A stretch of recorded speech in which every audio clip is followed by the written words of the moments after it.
கல்யாணத்தில் நான்வெஜ் சாப்பிடக்கூடாதுன்னு சொல்கிறோம். பொதுவாகவே நான்வெஜ் சாப்பிடக்கூடாதுன்றோம். அதையும் ஸ்பெசிஃபிக்காக மேரேஜ் டைம் நான்வெஜ் சாப்பிடக்கூடாதுன்னு சொல்கிறோம். நான் பல முறை சொல்லியிருக்கேன். அப்போ ஏதோ கொஞ்சமாவது ஒரு அவேர்னஸ் இருக்குது. நம்ம நான்வெஜ் சாப்பிடக்கூடாது, இது எது கட்டதான விஷயம், இது சரியில்லாத விஷயம், ஏதோ ஒரு அளவுக்காவது ஒரு அவேர்னஸ் இருக்குது. மேரேஜ் முடிஞ்ச பிறகு முடிஞ்சு போச்சு காரி, இதுக்கு மேலே கடவுள் நமக்கு வேண்டாம். நல்லா புரியுதுங்களா? சரி, நான் எப்படி வருதுன்னு. நான் இப்போதான் கல்யாணம் ஆகி போச்சே, இப்போ இருந்தேன் கல்யாணம் ஆகிறது மட்டும் கொஞ்சம் பயம். ஏதோ நான்வெஜ் இது சாப்பிட்டா ஏதாவது நெகட்டிவிட்டி வந்து நமக்கு ஏதாவது நம்ம புள்ள பாதிக்குமோ, நம்ம பொண்ணு பாதிக்குமோ, நம்ம மேரேஜ் ஏதாவது லைஃப் பாதிக்குமோ அப்படின்னு ஒரு பயம். பட் இப்போ மேரேஜ்லேயே நான்வெஜ் போட ஆரம்பிச்சிட்டாங்க. அதுவும் இப்போ நாளுக்கு நாள் அந்த கலாச்சாரம் அதிகமாகிட்டே வருது. எந்த ஃபங்க்ஷன்னாலும் முஸ்லீம்ஸ் தான் அப்படி செய்வாங்க. அவங்களுக்கு எந்த பண்டிகைனாலும் நான்வெஜ் எல்லாம் பண்டிகை கிடையாது. அவங்களுடைய கான்செப்ட் வேற.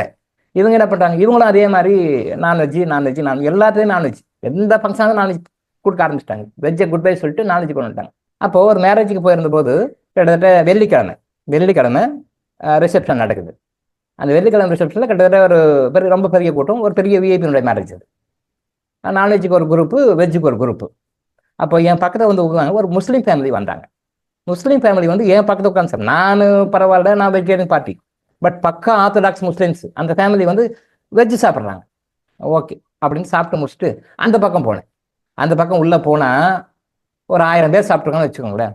அதில் பெரும்பாலும் இந்துஸ் தான் வந்து முக்கால்வாசி பேர் இருக்காங்க. இந்துஸ் முஸ்லீம்ஸ் எல்லாமே கலந்துருக்காங்க. பட் பாதி கூட வச்சுக்கோங்க, ஒரு பாதி பேர் இருக்காங்க. அதில் நல்லா பாருங்க, நல்லா தின்னு பட்டை அடிச்சுட்டு இருக்காங்க, வெட்டுன்னு வெட்டுறாங்க, நான்வெஜ் ருத்ராட்சம் போட்டுருக்காங்க, நல்ல நாமம்.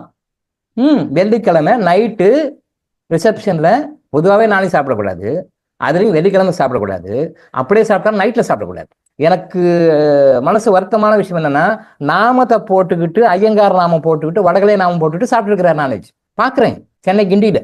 அப்புறம் எப்படி ஆரோக்கியம் இருக்கும், அப்புறம் எப்படி அமைதி இருக்கும், அப்புறம் எப்படி சந்தோஷம் இருக்கும்? யாருக்கெல்லாம் நாம் வந்து வழிகாட்டமோ அவங்களே நம்ம இப்படி பண்ணோம்னா அப்புறம் எப்படி பிரச்சனை வராமல் இருக்கும்? எப்படி வராமல் இருக்கும்? வருமே, நாமளே தான் வாங்கிக்கிறோமே. அப்போ இங்கே கம்பேர் பண்ணுற விஷயம் என்னென்னா, முஸ்லீம்கள் நான்வெஜ் சாப்பிடுவாங்கன்னு சொல்கிறோம். அந்த நான்வெஜ் என் பக்கத்தில் உட்காந்து வெஜிடேரியன் சாப்பிட்றாங்க. எல்லாருமே அந்த ஃபேமிலியே வெஜிடேரியன் சாப்பிட்றோம் என்னோட சேர்த்து. அதே நேரத்தில் இந்துக்கள் நாங்கள் தான் பாரம்பரியம், நாங்கள் தான் எங்களதாக இந்து மதம் வாழுது, நாங்கள் அப்படி இப்படின்னா சொல்கிறோமே, அவங்க உட்காந்து வெள்ளிக்கிழமை விளக்கு வச்சு நைட்டில் நான்வெஜ் சாப்பிட்ருக்காங்க. கடவுள் வந்து ரொம்ப அதிகமான சொந்தம் கொடுத்து மனுஷனுக்கு தான் ரொம்ப கடவுள் வந்து ரொம்ப அதிகமான சொந்தம் கொடுத்துக்கிறார். அவர் எதுவுமே சொல்ல மாட்டார்.